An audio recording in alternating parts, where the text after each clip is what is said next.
नमस्कार। स्वागत है आपका मेटा कॉन्सेप्ट्स पर, जहां हम सिंप्लीफाई करते हैं पॉलिटी और गवर्नेंस के सबसे इंपॉर्टेंट टॉपिक्स। मैं हूं दक्ष।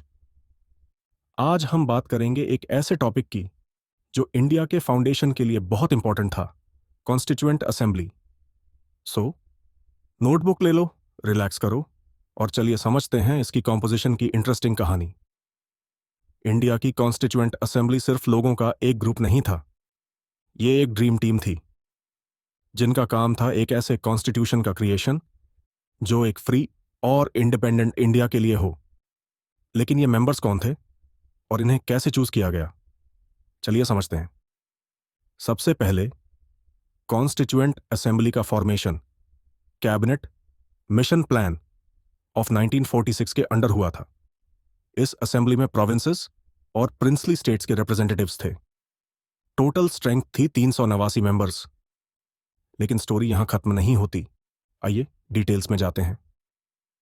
प्रोविंशियल रिप्रेजेंट्स 292 सदस्य प्रोविंसेस के लेजिस्लेटिव असेंबलीज द्वारा चुने गए थे। चुनाव प्रक्रिया इनडायरेक्ट था। प्रोपोर्शनल रिप्रेजेंटेशन के थ्रू सिंगल ट्रांसफरेबल वोट का यूज किया गया। थोड़ा टेक्निकल लगता है, पर इसका पर्पस था कि डाइवर्स वॉइसेस को इंक्लूड किया जा सके। Princely state representatives, princely states जो सेमी ऑटोनोमस रीजन्स थे, उन्होंने 93 रिप्रेजेंटेटिव्स भेजे, लेकिन सभी प्रिंसली स्टेट्स एक्टिवली पार्टिसिपेट नहीं कर पाए। चीफ कमिश्नर्स प्रोविंसेस 4 सीटें उन रीजन्स के लिए एलोकेट की गई थीं जो डायरेक्टली सेंट्रल एडमिनिस्ट्रेशन के अंडर थे, जैसे दिल्ली। असेंबली की पहली मीटिंग 9 दिसंबर 1946 को हुई थी। 389 सीट्स में से सिर्फ 296 सीट्स पहले से भरी हुई थीं, क्योंकि प्रिंसली स्टेट्स के रिप्रेजेंटेटिव्स ने देर से जुड़े। ये उन चैलेंजेस में से एक था जो असेंबली ने फेस किया। अब बात करते हैं असेंबली के डाइवर्सिटी की।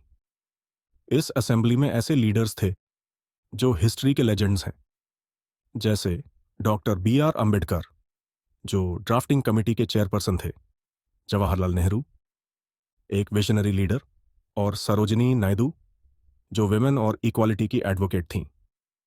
यह सिर्फ पॉलिटिकल बिगविग्स का ग्रुप नहीं था, इसमें लॉयर्स, एकेडमिक्स और सोशल रिफॉर्मर्स भी शामिल थे। लेकिन एक बात सोचिए, जैसे ये असेंबली इंडिया की डाइवर्सिटी को रिप्रेजेंट करती थी, वैसा 100% नहीं था। कांग्रेस पार्टी का डोमिनेंस था और विमेन, जो पॉपुलेशन का आधा थीं, उनकी रिप्रेजेंटेशन काफी लिमिटेड थी। चैलेंजेस के बावजूद कॉन्स्टिट्यूएंट असेंबली एक कोलैबोरेशन का मार्वल था। 2 साल, 11 महीने और 18 दिन के ड्यूरेशन में इन मेंबर्स ने डिबेट किया, डिस्कस किया और दुनिया के लॉन्गेस्ट रिटन कॉन्स्टिट्यूशन को ड्राफ्ट किया। तो दोस्तों, ये थी कॉन्स्टिट्यूएंट असेंबली के कॉम्पोजिशन की एक ब्रीफ कहानी। सबसे इंटरेस्टिंग बात यह थी कि कैसे अलग अलग बैकग्राउंड के लोग एक साथ आए और मॉडर्न इंडिया का ग्राउंड वर्क बनाया। आपको क्या लगता है इस प्रोसेस के बारे में? कमेंट सेक्शन में जरूर बताएं। अगर आपको यह वीडियो हेल्पफुल लगा हो तो लाइक, शेयर और सब्सक्राइब करना ना भूलें। और हाँ, नए कंटेंट के लिए बेल आइकॉन दबाना मत भूलिए।